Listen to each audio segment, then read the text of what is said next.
मित्रांनो 2027च्या लॉ सीईटीच्या विद्यार्थ्यांसाठी हा व्हिडिओ अत्यंत महत्त्वाचा असणार आहे, कारण आजच्या या व्हिडिओमध्ये आपण जनरल नॉलेज आणि करंट अफेअर्स या सेक्शनमध्ये कुठले महत्त्वाचे टॉपिक आहेत आणि या सेक्शनचा सिलेबस काय आहे, तसेच कुठल्या टॉपिकचा तुम्ही जास्तीत जास्त अभ्यास करायला हवा जेणेकरून तुम्हाला जनरल नॉलेज या सेक्शनमधून मॅक्सिमम मार्क्स स्कोर करता येतील। त्यामुळे व्हिडिओ शेवटपर्यंत नक्की पहा। तर हॅलो विद्यार्थी मित्रांनो, मी तुमचा एज्युकेटर अरविंद आणि तुमचं स्वागत आहे ग्लोबल ऑनलाईन मध्ये। मित्रांनो, महाराष्ट्र लॉ सीईटी 2027 साठी असणारी जी लाईव्ह बॅच आहे ती ग्लोबल ऑनलाईन मध्ये 29 जून पासून सुरू झाली आहे। या बॅच मध्ये तुम्हाला डेली लाईव्ह क्लासेस दिले जातील, रेकॉर्डेड व्हिडिओ लेक्चर्स इथे अवेलेबल असतील, 50 पेक्षा अधिक मॉक टेस्ट, 2000 पेक्षा अधिक एमसीक्यू आणि अगदी तुमच्या ऍडमिशन पर्यंत तुम्हाला या बॅच मध्ये गाईड केलं जाणार आहे। त्यामुळे आजच ही बॅच जॉईन करा। बॅचला जॉईन करण्यासाठी प्ले स्टोर वरनं ग्लोबल ऑनलाईन ऍप डाउनलोड करा, तिथे रजिस्टर करून महाराष्ट्र लॉ सीईटी 3 इयर किंवा 5 इयर हा कोर्स सर्च करून तुम्ही जॉईन करू शकता। जर तुम्हाला जॉईनिंग मध्ये काही अडचण येत असेल तर दिलेल्या नंबर्सवरती आजच कॉन्टॅक्ट करा आणि ही बॅच जॉईन करून महाराष्ट्रातल्या टॉपच्या कॉलेजेसमध्ये ऍडमिशन घेण्याची तयारी अगदी आत्तापासूनच सुरू करा। तर मित्रांनो, सर्वात सुरुवातीला आपण या परीक्षेची एलिजिबिलिटी पाहूयात। जे विद्यार्थी 3 इयर LLB सीईटी देत आहेत अशा विद्यार्थ्यांचं ॲटलिस्ट ग्रॅज्युएशन कंप्लीट झालेलं किंवा ते ग्रॅज्युएशनच्या फायनल इयरला असणं गरजेचं आहे।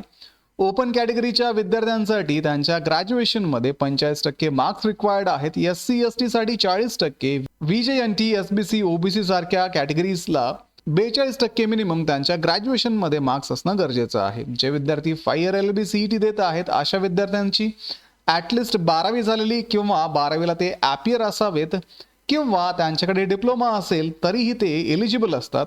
ओपन कॅटेगरीच्या विद्यार्थ्यांना 45% मार्क्स असावे लागतात। SC STजला 40% आणि NT SBC OBCजला 42% इथे मिनिमम मार्क्सची रिक्वायरमेंट आहे। त्यानंतर ही परीक्षा ऑनलाईन पद्धतीची होते। 120 प्रश्न इथे विचारले जातात आणि 120 मार्क्सची ही परीक्षा असून 2 तासामध्ये तुम्हाला हा पेपर सॉल्व्ह करायचा असतो। इंग्लिश आणि मराठी अशा दोन्ही माध्यमामधून तुम्ही हा पेपर देऊ शकता आणि ही ऑनलाईन पद्धतीची परीक्षा असणार आहे।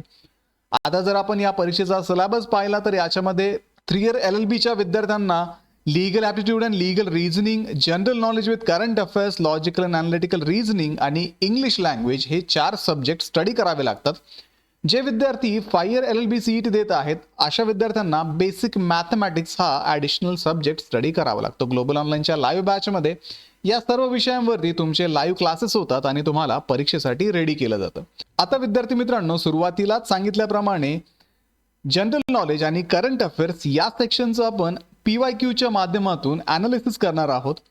जर आपण या परीक्षेचे PYQ पाहिले तर याच्यामध्ये सगळ्यात जास्त वेटेज जे आहे ते history, polity, geography, science and technology आणि इंटरनॅशनल ऑर्गनायझेशन, तसेच यासोबत economy, art and culture, books and author, sport आणि इम्पॉर्टंट डेज वरती सुद्धा प्रश्न विचारले जातात। आता जर जनरल नॉलेज आणि करंट अफेअर्सचा सेक्शन आपण जर पाहिला तर जवळजवळ 70% प्रश्न हे तुम्हाला history, polity, geography, science, technology आणि इंटरनॅशनल ऑर्गनायझेशन वरती विचारले जातात। त्यानंतर इतर 30% प्रश्न जे येतात ते economy, art, culture, books and author, sport and important days या टॉपिक्स मधून विचारले जातात। म्हणजे थोडक्यात तुम्हाला इथे समजलं असेल की तुम्ही कुठल्या टॉपिक्सला जास्त वेळ द्यायला हवा आणि कुठल्या टॉपिकचा स्टडी हा व्यवस्थित करायला हवा। त्यानंतर हाय प्रायोरिटी टॉपिक जर पाहिले तर अभ्यास करत असताना हिस्ट्री या विषयामधून freedom movement, governor generals, important act आणि सोशल रिफॉर्म वरती तुम्हाला जास्त फोकस करायचा आहे। ज्यावेळेस तुम्ही जॉग्रफीचा स्टडी करत असाल त्यावेळेस रिव्हर्स, माउंटन्स, नॅशनल पार्क आणि महाराष्ट्राची जॉग्रफी तुम्हाला प्रकर्षाने करणं गरजेचं आहे। तेच जर आपण सायन्स अँड टेक्नॉलॉजी मधून पाहिलं तर मानवी शरीर म्हणजेच ह्युमन बॉडी विषयी प्रश्न विचारले जातात। त्याच्यानंतर डिसीजेस म्हणजे रोगांवरती प्रश्न येतात, विटॅमिन्सचा रोल असेल आणि वेगवेगळे इन्व्हेन्शन्स म्हणजेच शोध असतील, हे सायन्स अँड टेक्नॉलॉजी या टॉपिक मधून विचारलं जातं। त्यासोबतच पॉलिटीचं ज्यावेळेस तुम्ही प्रिपरेशन करत असाल त्यावेळेस कॉन्स्टिट्यूशन वरती तुम्हाला जास्त फोकस करायचं आहे। त्याच्यानंतर पार्लमेंट असेल, फंडामेंटल राईट आणि कॉन्स्टिट्यूशनल बॉडीज वरती इथे रेग्युलरली प्रश्न विचारले जातात। तसेच इंटरनॅशनल ऑर्गनायझेशन पण खूप महत्त्वाचे आहे, जसं की युनायटेड नेशन असेल, IMF असेल, वर्ल्ड ट्रेड ऑर्गनायझेशन असेल, WHO असेल, G20 असेल किंवा ब्रिक्स असेल. तसेच या ऑर्गनायझेशन संबंधी जे रिसेंट इव्हेंट झालेले असतात त्यावरती सुद्धा तुम्ही फोकस करणं गरजेचं आहे, कारण करंट अफेअर्स या सेक्शन मध्ये तुम्हाला